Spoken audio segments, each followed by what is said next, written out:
You cannot be great being a lesser version of what already exists. You can only be great when you execute against your own potential and do your own development. And that means getting up there and looking like a clown. And it means taking little bitty steps forward every single opportunity you get. Life is 10% what happened to you, is 90% what you do about it. You got to stop tripping every time something happened to you like it's the end of the world. It ain't. Just change your mindset. If you want to be the best, you watch the best. You look at the best. You watch them and you have their lifestyle. Don't be like this, have their lifestyle. And it'll take you anywhere you want to go.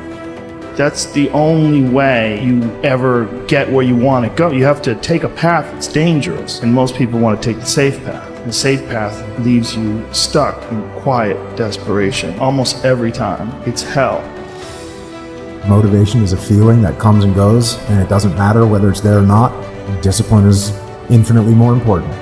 So no matter how you feel, get up and do what you're supposed to do. That's it. And that's discipline. It's not motivation. If you only did what you were supposed to do when you were motivated to do it, that's leaving it to chance. But if you're disciplined, you go do what you're supposed to do. That's the way it works. It's more important to own your weaknesses. We like to run away from weaknesses. Like for instance, if you're good at running, all you want to do is run. If you're great at reading, you have several books. But we don't do those things that we're not good at. So for me, I realized, man, like I keep on running away from these things I'm not good at. I have to dive into these things. I have to become one with these things. So I made this long list of things I don't want to do. And through that, I found myself. So I started seeing myself very differently than the average human being. I was like, hold on a second. I have something they don't have. And that's when I started to develop these things through working out. It was this great, never-ending work ethic. The more you put into anything in life, the more you're going to get out. Now, for whatever reason, people understand this. And they understand that the more you put into building a business, the more you're going to get out of it. The more hours you spend working on anything, the more you are going to get out. Work pays. They print money, they don't print time. They don't print opportunities. You can lose money and get it back. You can't get time back. You can't get experiences back. Worship getting your time back with your family. Average people focus on money. The great focus on time, because I can't get my time back. Do you have the guts to fail? If you don't fail, you're not even trying. To get something you never had, you have to do something you never did. Don't give up. Don't let the world get you down. When it does get you down, get up and write what you want out of your life and don't fucking stop. You know what I'm saying? There ain't no vacations. Only with people with credit card debt take vacations. You get up every fucking day, you look in the mirror and you tell that mirror, I'm a bad motherfucker. And one way or another, I'm gonna make it fucking happen today. Do you believe that you're capable of change? Do you believe that good things happen when you go through a process of learning and taking steps? Do you believe that you can actually get out of your patterns? What stands between us and where we want to go? It's always the story we tell ourselves and why we can't achieve it. And if I wanted to boil it down, I would just say, what is your biggest why? What's your biggest goal that you would love? If it was a year from now, and we were sitting here, you're watching this, and it was a year later, and it was the best year of your life, what would be the biggest thing that would have changed in you? In order to have something different, you are going to have to do something different. In order to have something more, you have to do something you haven't done yet. That thing that you want, I guarantee you, you've convinced yourself that you're fine not having it. That's why you're not pushing yourself. It's the areas in your life where you've given up, where you've said, oh, I'm fine. There is not one thing that has ever happened to you.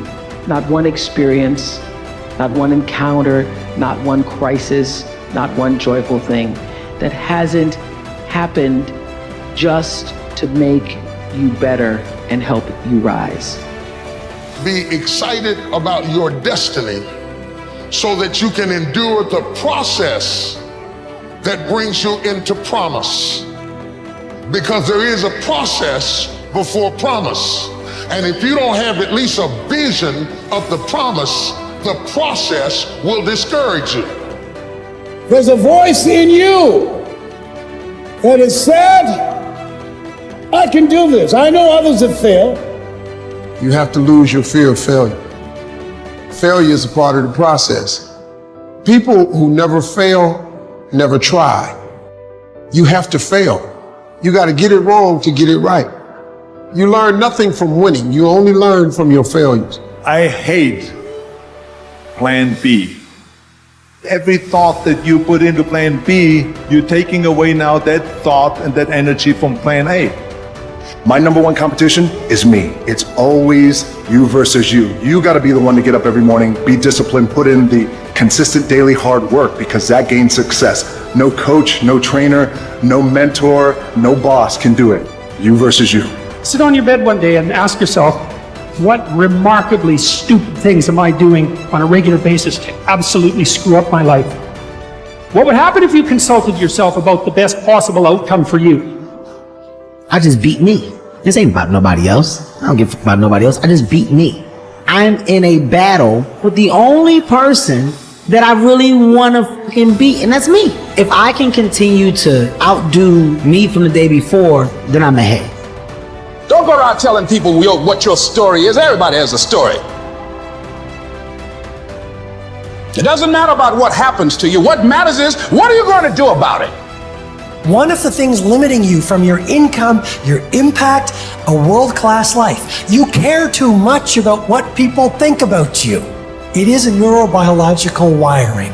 It served us thousands of years ago. We wanted to fit into the crowd because if we left the crowd or our social network, we would die of starvation or we would be eaten by saber-toothed tigers. Now we're in the modern age and we are frightened. We are terrified. Our amygdala goes crazy. Cortisol, the fear hormone, starts to pulse through our system if we leave the crowd. Everyone has an opinion. Why let the opinions of other people deny you from a life that will make history? It's very important that you engage in an ongoing process to develop you. Spend more time on yourself than what you've been spending. No matter what's going on in your life is not permanent. Everything is going to change. So there's two things you can do with change. You can react to it or you can participate in it. If you don't want to make waves, be mediocre, be normal, and fit in. It is far easier not to be successful. Do you have the courage to act outwardly on what you see inwardly? Or will you die a dreamer? Will you die on the verge and on the edge and in the land of coulda, woulda, and shoulda?